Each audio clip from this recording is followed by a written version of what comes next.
Oh ya guys, sebelum kita masuk ke videonya, saya mau kasih tahu ke kalian kalau Fake Architect sekarang ini sudah ada toko resminya. Kalian bisa cek di Shopee dan Tokopedia, kalian bisa ketik Fake Architect Store seperti ini ya. Nah, di toko kita itu menjual banyak sekali dekorasi hingga bahan-bahan tukang. Bahkan material-material seperti gantungan, meteran, palu, paku, mata bor, hingga rumput sintetis, figura-figura itu semuanya ada kita jual di sana. Nah, setelah ini yang akan masuk di toko kami segera ini adalah wallpaper, vinyl stiker, hijang, pot bunga. Dan Fake Architect Store juga membuka kesempatan buat kalian para pengrajin maupun UMKM yang memiliki barang atau produk yang bisa dibilang serempetan dengan konten-konten kita seperti berhubungan dengan rumah dan juga arsitek. Kita membuka kesempatan untuk kalian semua untuk bisa berbisnis di Fake Architect Store. Kalian juga bisa mengirimkan portofolio dan produk kalian kepada kami. Kalian bisa hubungin kami semua di official Instagram kami fake.architect. Kalian bisa pencet link di deskripsi. Oke, saya tunggu kalian.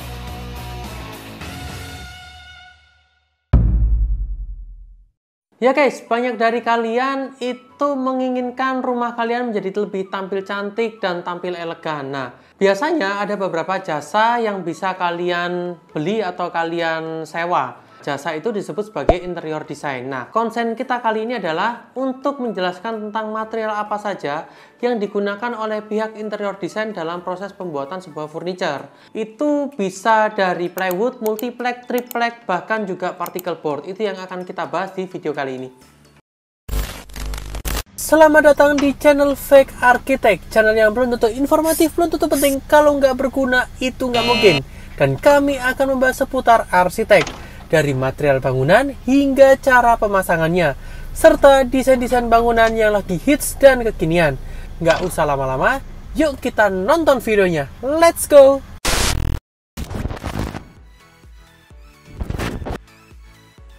Ya, saya akan membahas tentang perbedaan dari plywood dan juga particle board. Nah, yang pertama yang akan saya bahas adalah tentang plywood. Apa sih plywood itu?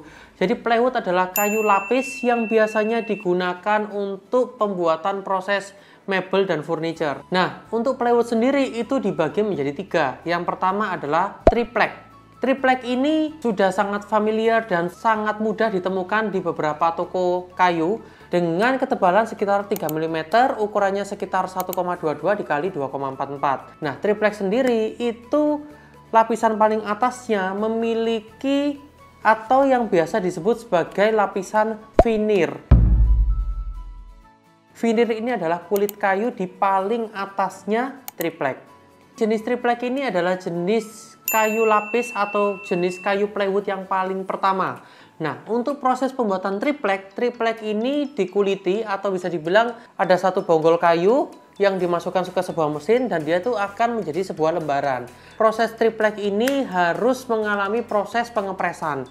Nah, proses pengepresan itu sendiri itu membuat kayu triplex ini lebih tahan terhadap serangan rayap. Oke, jenis yang kedua adalah multiplex. Nah, multiplex ini apa? Multiplex ini adalah kayu lapis yang terdiri dari triplex itu sendiri. Triplex ini memiliki ketebalan 3 mm dan tebal di atas 3 mm itu semuanya disebut sebagai multiplex. Untuk proses pembuatan multiplex sendiri adalah triplex atau satu lapis triplex yang disusun ke atas dan itu dilakukan lagi yang namanya proses pengepresan dan pengovenan. Nah, fungsinya sama untuk ketahanan terhadap serangan rayap. Untuk ketebalan multiplex sendiri, itu pasti akan ada yang namanya kelipatan 3 mm. Jadi startnya dari 6 hingga 9, 12, 15, 18, ya macam-macam lah.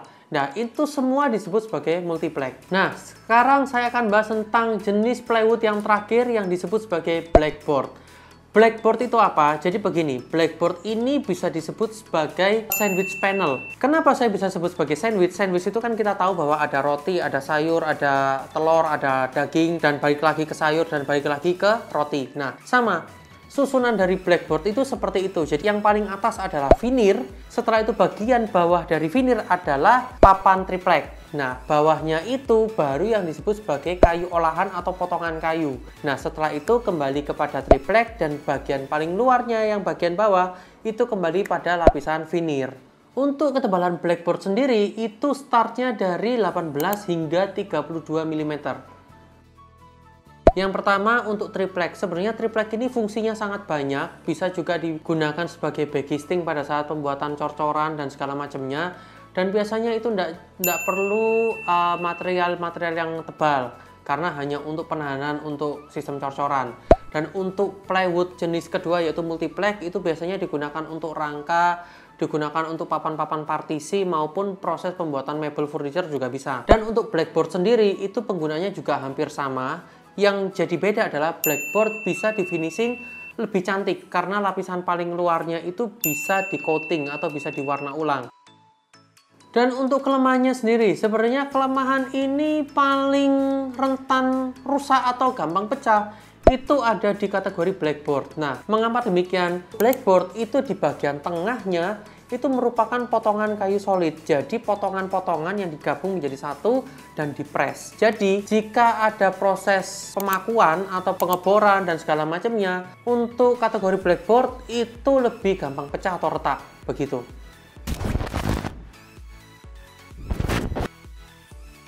Nah, sekarang saya akan bahas tentang kategori particle board. Particle board sendiri itu dibagi menjadi 3 jenis. Yang pertama adalah LDF atau biasa disebut sebagai Low Density Fiber Board. Yang kedua adalah MDF, Medium Density Fiber Board. Dan yang terakhir adalah HDF atau High Density Fiber Board. Nah, apa itu dan apa bedanya? Nah, saya akan mulai di LDF. Ya, saya akan mulai dari LDF. Dari istilahnya sendiri kita sudah tahu bahwa L itu yang berarti adalah low. Low itu adalah kategori paling rendah atau paling bawah. Nah, itu didapatkan dari potongan atau serbuk kayu yang didapat dari kayu-kayu yang lunak, bukan kayu keras. Dan LDF ini semuanya atau 100% itu terbuat dari serbuk kayu lunak. Dan jenis kayu LDF ini sendiri itu paling jarang digunakan untuk proses pembuatan mebel, karena memang secara kualitasnya tidak sebaik dengan kayu MDF. Jadi kalian kalau misal kata ini beli ya di Shopee, Tokopedia atau beberapa marketplace lain yang harganya tuh sangat miring-miring dan murah-murah, kalian tuh harus benar-benar tanya dan harus pastikan kayu yang dipakai itu apa.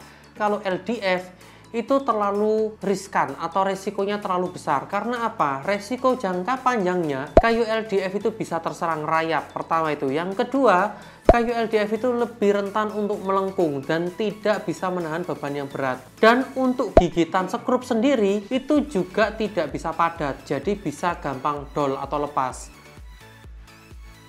Kayu MDF ini terbuat dari 2 jenis. Yang pertama adalah serbuk kayu lunak dan yang terakhir adalah serbuk kayu keras. Nah, ini yang jadi pembeda dengan LDF. Jadi karena istilahnya medium, memang dia tuh setingkat lebih baik dibandingkan dengan LDF. Dan memang paling banyak dan paling sering digunakan di beberapa mebel dan furniture.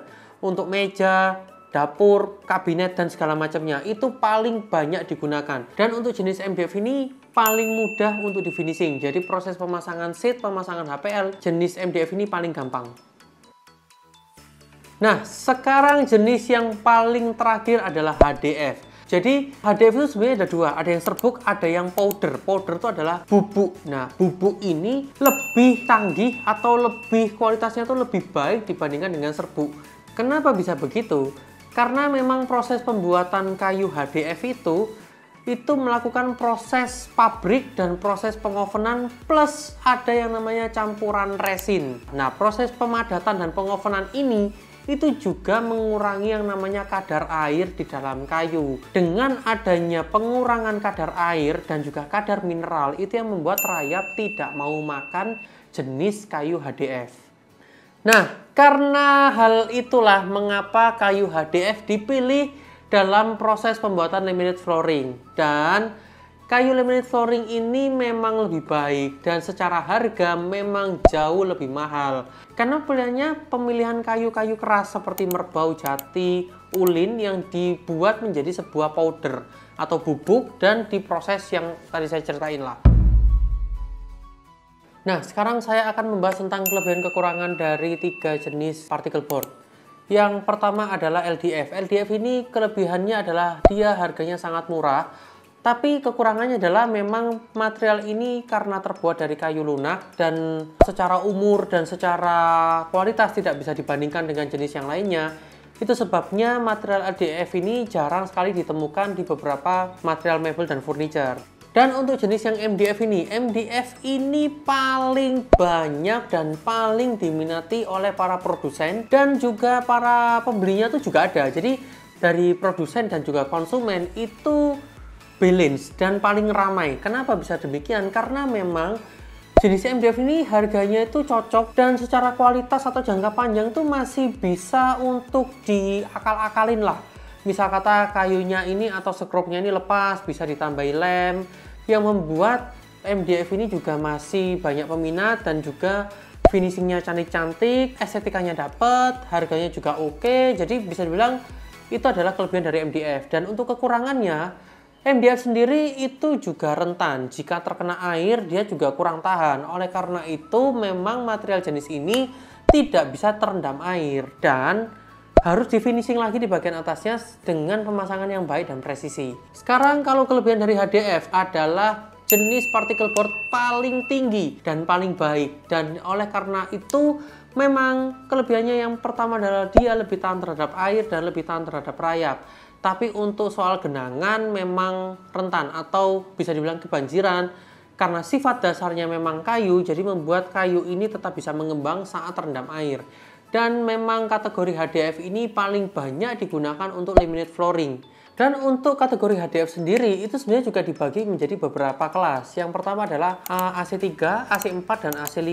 Nah, AC ini apa? AC ini adalah abrasive class atau ketahanan kayu saat terkena air. Nah, abrasif itu sifatnya seperti jika terkena air, apakah dia akan rontok apa enggak. Nah, angka yang tinggi, jadi AC5 itu adalah kategori kelas yang paling baik. Tapi beberapa standar pabrik itu AC3 sudah mumpuni untuk menjadi sebuah laminate flooring.